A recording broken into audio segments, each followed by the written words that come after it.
akala ko, niloloko ko ni Meta. Akala ko scam si Meta. Yung sarili. Pero, ito yung pinaghirapan ko kay Meta. Binigay na po niya yung sinahod ko sa reel. Kaya po nawala yung star at saka yung mga readings ko. Ito po yung sinahod ko. Ayan. Ayan po yung sinahod ko. $120. Ayan. Yan po yung sinahod ko kay Meta. Sa reel. Yan po yung sinahod ko kay Meta. Ayan po. Ayan po yung sinahod ko.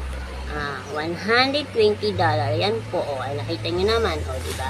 Facebook. Receive. Ayan.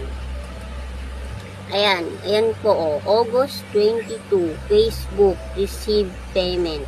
Diba? Yan yung kinita ko kay Meta.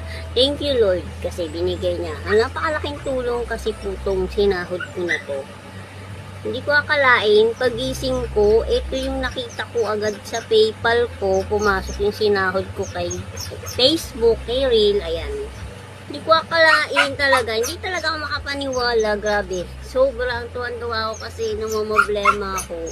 Kasi magbabayad ako ng tubig, tapos bibili ako ng gamot ko. Ayan, dumating kasi yung bill ko. Ayan, kailangan ko kasi magbayad. Buti na lang binigay niya yung sinahod ko. May pambayad na ako ng tubig, tapos mahabili na